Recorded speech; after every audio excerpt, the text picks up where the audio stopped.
Welcome. I'm Eric, and today we're taking a deep dive into Ark Rivals.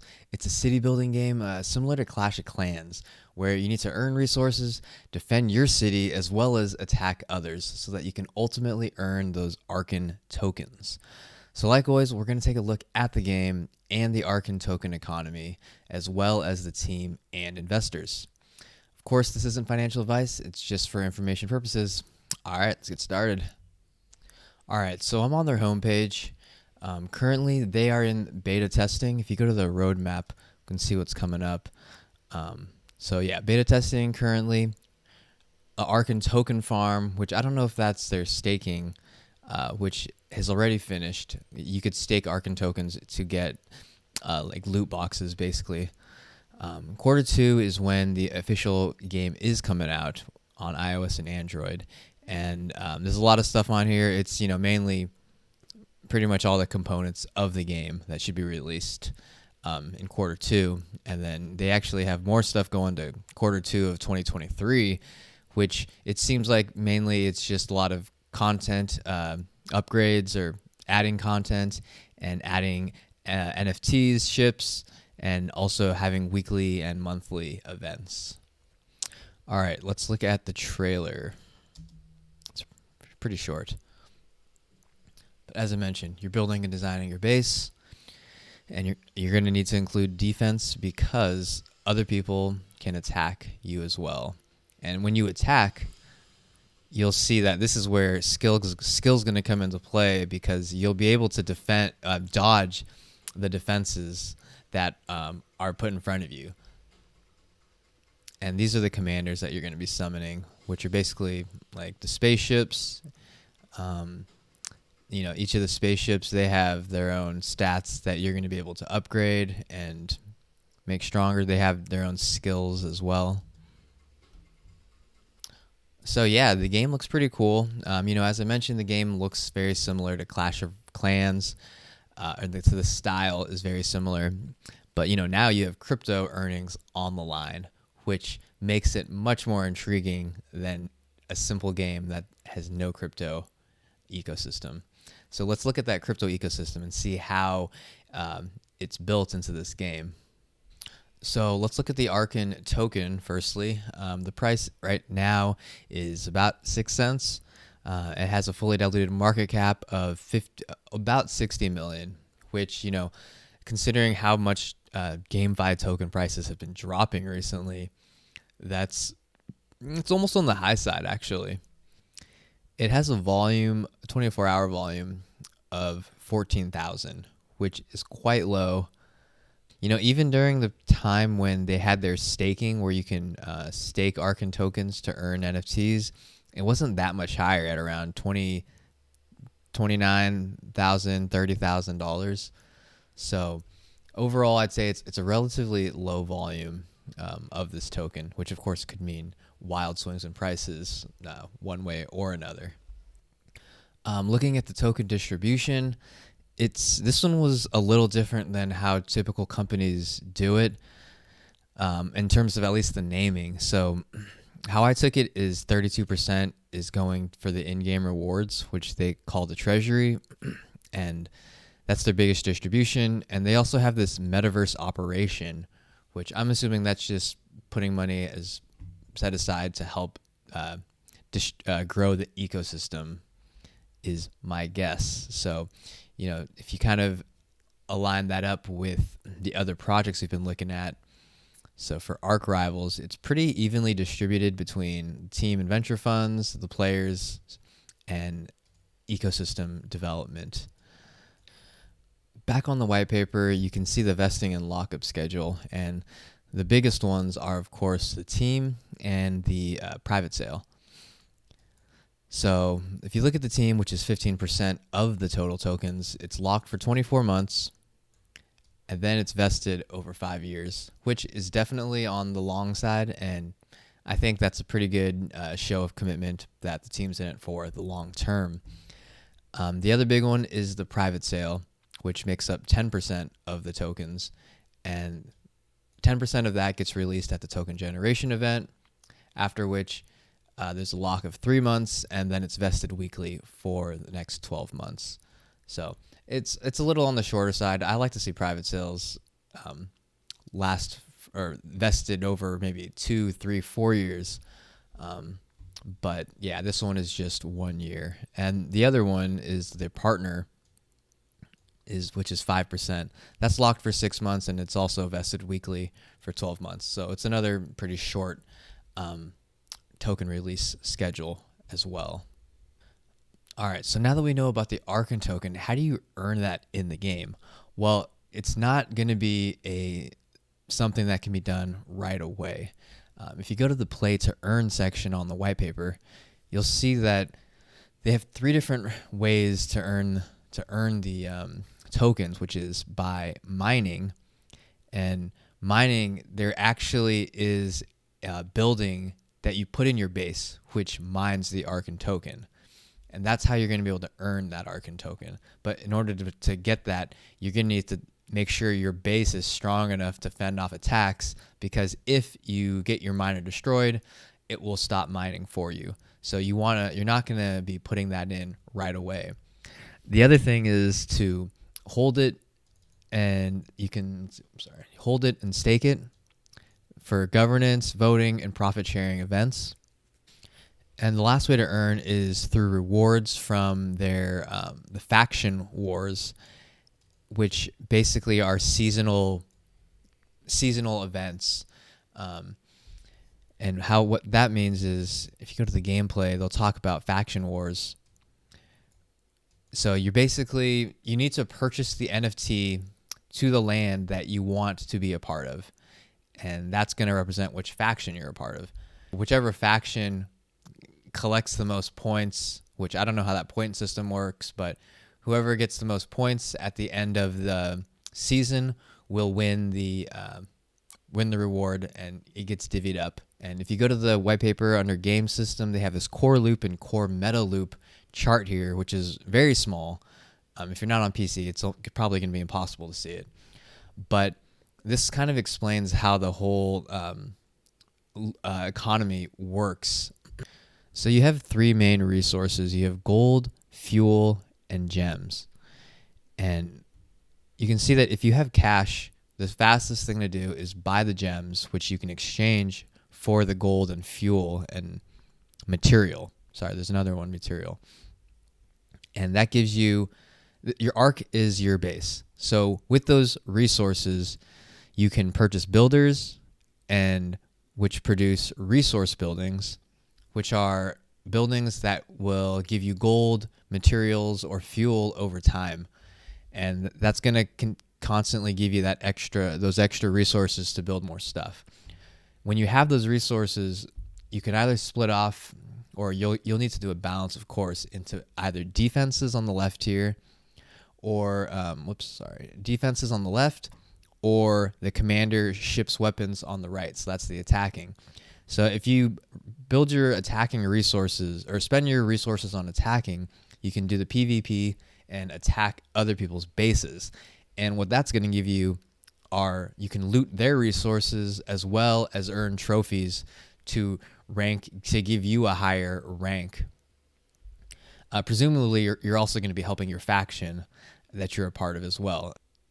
On the defense side, on the left here, like I mentioned, you're going to be using those to prevent people from attacking you or being able to loot you. And in addition, there's some type of revenge. So I don't know if you're going to be able to attack them directly, but there's some kind of mechanism for you to recoup what was looted from you. So there's going to be a balance between how you want to approach that. And as I also mentioned, you need to have a strong defense, because one of the resource buildings is that ARKN miner. And the ARKN miner is an NFT item, which you can sell and purchase. You can sell and buy from others. And that is, even though it's an NFT, unlike the others, it's still an item in your base. So if your base gets destroyed and that ARKN miner gets destroyed, you actually will stop producing those ARKN tokens. So on the tokenomics page of the white paper, they actually have this flowchart showing how you can earn either if you're a mainstream player, which is starting not spending money on crypto, or if you're a crypto player. And eventually you can make your way to a crypto player without buying crypto, according to this chart. So what happens is as you play, you earn these stones, which are like loot boxes, which provide non-NFT items. Now with the non-NFT items, you can mint non-NFT items to NFT items. Now the crypto players have more options to earn. Of course, you can play the game and mint those NFTs to sell, but you can also buy NFTs, sell them for a higher price, hopefully. But you can also buy the Arcana miners, which will mine those ARKN tokens for you. Alternatively, you can buy land to join the faction wars, and that's like those planets. So it's cut off on the screen here, but it says on the bottom right box says, through the faction wars, you can win great prizes from the faction wars. And whether you win it through the faction wars or the Arcana miner, you can earn more of those ARKN tokens by staking them, or it says mining, but I think they also mean staking, and participating in governance. So yeah, this is similar to a lot of the games, I'd say, where you're not going to be earning those governance tokens right away. It's more kind of an end game thing as you get better and spend time playing the game. All right, looking at their team here, if their CEO, he has a LinkedIn account, and if you go to it, you can see that he's been, since 2002, he's been working on games at Gameloft. So Assassin's Creed, I haven't actually heard of the other ones, but he seems like he's been working on a lot of big games. He's worked with Microsoft, Gameloft, Colorbox. Okay, so this guy seems like he knows what he's doing. The other people, they just have their Facebook accounts, which I don't really use, so. But you can see them there. Looking at their partners and backers, they have a lot shown. 31 in total, which, I kind of tabulated it and compared it to the other projects I've been looking at. So yeah, some of the top ones they mentioned, for example, Cardia Ventures, they also were invested on by Bombcoin, which, well, Bombcoin's dropped a lot, but I'd say they're definitely one of the more successful games, at least in terms of people playing the game. Infinity Ventures, I noticed that they had invested in Draku Master, which is a game I looked at last week, which, by the way, that game was really, I think it was one of the better games that I've reviewed. So definitely worth taking a look at. And also, J Square was another big one, which I haven't really looked at yet. They said on their homepage they have like 150 million assets under management. They're very optimistic about NFTs, GameFi, and Metaverse. But there were no, at least games that I was aware of that stood out to me. But you can see their list among other infrastructure platforms they've invested in on their website and DeFi. Lastly, social channels. On Twitter, they have about 38.4 followers. They post about once a day, and especially right now, they're doing their beta registration. So you'll probably be seeing a lot of updates as that progresses, and people kind of had feedback on that. So it's definitely worth following their Twitter page to get the latest information. Telegram, they have 84,000 followers. I don't know. I don't even know if it's worth tracking Telegram followers anymore, since Telegram's just not a great way to get info. And Discord, they have 17,500 followers, which is on the low side for sure. But, maybe that means we're early into this game. All right, well, that's about it. Kind of to summarize the pros, this game style is tried and true. There's so many, starting with Clash of Clans, and the millions of knockoffs that have come since.